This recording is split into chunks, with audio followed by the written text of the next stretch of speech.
Hello everybody and welcome back to Huddersfield Town Fan TV for your second video of the day, as attacking midfielder Ethan Galbraith is linked with a move to the club. Before we do get into the details of what we know so far on this, make sure you do drop a like, subscribe to the channel if you're new, and comment your thoughts down below on this breaking news, this last hour of recording. It seems to be that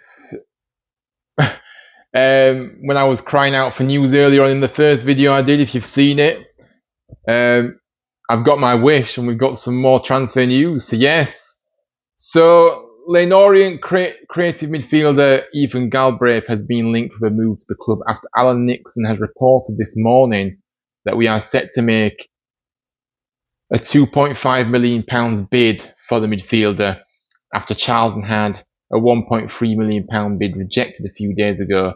We've acted on that and followed it up with a bid of our own to try and get him in. Now, reports coming out as well from Nixon has said that he's reported that £3 million would be enough to get the deal done, and Charlton are unlikely to match that offer. But obviously, this is obviously currently 2.5 million now.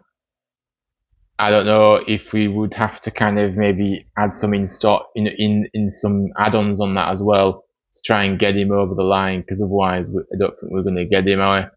But look, exciting news coming out, and one that definitely again, Nagel getting out his checkbook and continuing to show us how serious we actually are of getting automatic promotion with signings like this.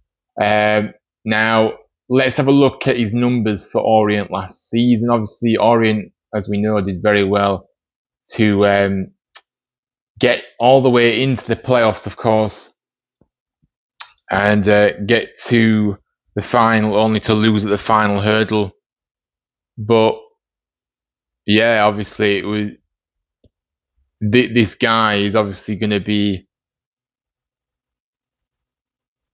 an interesting option for us to bring into the building.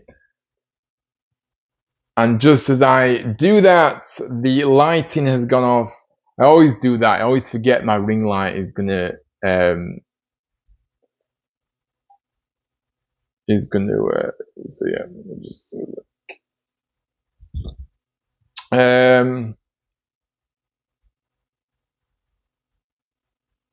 Now let's have a look at his numbers then. So obviously he made 39 appearances in the league for Orient last season, and he scored 6 goals, assisting 6. Now probably he's going to be quite disappointed with those numbers, but the reality is that doesn't really showcase how good this guy actually is.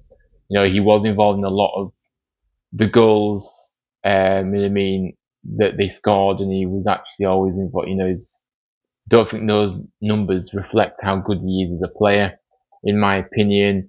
He's 24 years of age. As we say, I've already alluded to, he's obviously that central midfielder, attacking midfielder that will obviously create all the chances and help us out. He's right-footed. And look, I've said it many times before, we need a real creative spark in our side, and this guy would fit the bill.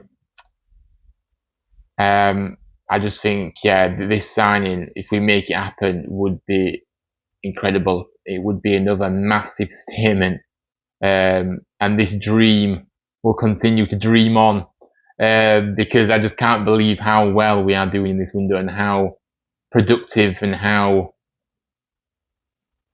just how kind of the way we're operating. I just can't still get my head, because we're just not used to this, and I have to come to terms with it now, because this is what we want to see. But yeah, it's just incredible how we're, really sorting out this squad once and for all, finally, and that's what we need to do. So yeah, but look, absolutely no way she'll be playing in League One next season, in my opinion. Galbraith, his technical ability is way beyond this level, but that doesn't necessarily mean that he wouldn't join us and try and help us get promotion. because if he did come in and help us, then he would be a championship player the following, not next season, but the season after. So yeah, obviously, hopefully, like all the other players that have signed for us, he feels excited by the opportunity to come here. Because every other player that has come through the door has been sold the club as a really exciting, ambitious, club that we're going somewhere. They've been sold the club to the very best, and they've been, they've just been excited by what they've heard from, Lee Grant and things. So yeah, I think he would fix a lot of problems for us if he did come in. And a proper playmaker who we've been crying out for how long now? A proper playmaker in that midfield is what we need. And yeah, this guy is such a talented young man and very good, very skillful, very quick, and just ticks all the boxes for me, in my opinion. Just brilliant all-round player. And like I said, can get him in, we're getting another player that shouldn't even be at this level again. Look at Ledson, look at Harness, all players that are championship proven have dropped down. This is another guy. And you could say Lowe as well on that list. And Rowan, all the signs we made really should be playing at a higher level. But I'm not being biased, but that's just the way I see it. The signs that we brought in should be playing at a higher level.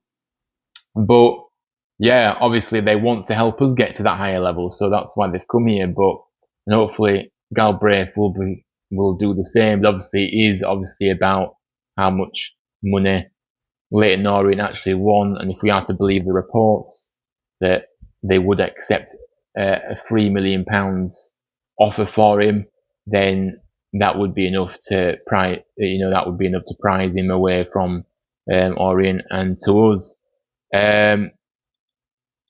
So yeah, let me know down below in the comments section what you make of this potential new signing. Drop a like, subscribe to the channel if you're new as well. Appreciate all your support. But yes, news coming out over the last hour or so that Ethan Galbraith could be on his way to the Terriers after a 2.5 million bid is about to be submitted, and rumours are we can stretch that a little bit up to £3 million, then he is ours. So yes, let's see how this develops over the next few days. But thanks for watching, take care, and I'll see you all maybe tomorrow, if not on Friday, depending on what news we get out in the next 24 hours. But yes, any news, I will be on here, giving you my take on everything. So yes, thanks for watching, have a good rest of the day, and as always, up the town, Lee Grant's Balmy Army. See you later, guys.